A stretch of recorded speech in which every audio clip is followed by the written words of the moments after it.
And we will talk about things, we do talk about things in our tradition, for example, like how do you prove God exists? Well, which proof would you like to have? Would you like to have chicken? Would you like to have sheep? Would you have like goat? Would you like to have beef? Would you like to have camel? Would you like to have fish? Would you like to look at ontology, how existence works? Because we have proofs. Would you like to look at cosmology, which is profound causality? Profound causality. That what really causes this world to exist? How can that be? Or would you like to look at beauty? Because beauty and sound and form and color and mountains and sea is also a proof of God. And how do we do that? Well, let's work at it. Let me show you. Or do you want to look at teleology? Teleology, like purpose. That everything in this world is created for a purpose. How far is the sun from the earth? That's a long distance. What if it were just a few million miles closer? What if it were just a few million miles further? What if it were just a few thousand?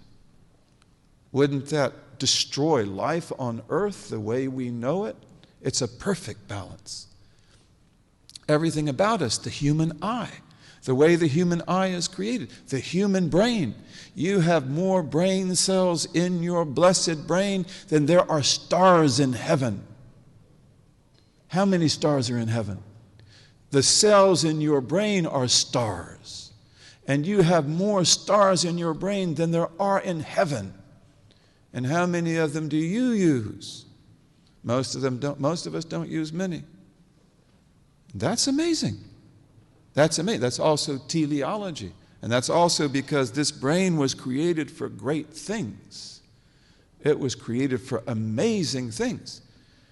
Or do you want to look at justice and oppression? Because that's also a proof of God. Imam al-Maturidi, may Allah be pleased with him, he uses evil as one of the proofs of the existence of God. Why would he do a thing like that? Because Imam al-Maturidi lived in Samarkand. Do any of you come from Samarkand? I've been there. Beautiful city in Central Asia. And in Samarkand, they had Magians and Zoroastrians and Buddhists.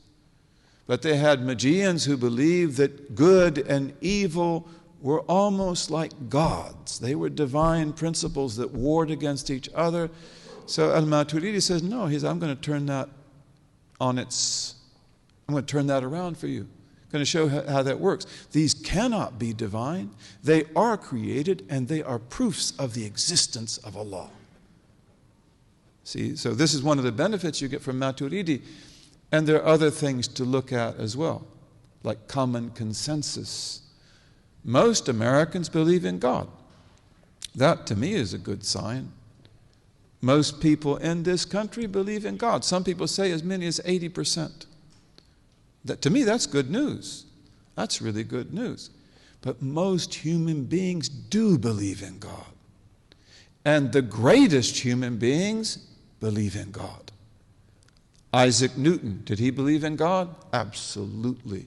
He spent more time working on theology than he did physics. But Newton couldn't tell you much about what he believed because he believed that God is one. And he didn't believe in the Trinity. And Joseph Priestley was like that, the father of chemistry. And there are many other examples as well.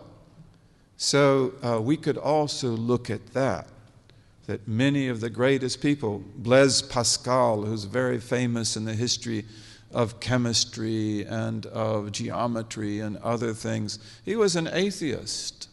And then one night he had a dream. And in the dream he was taken into hell. And he was shown things that he could not bear. And he wrote a note that he kept in his coat for the rest of his life. Fire, fire, fire. I believe in the God of the prophets, not the God of the philosophers. Okay, most people believe in God.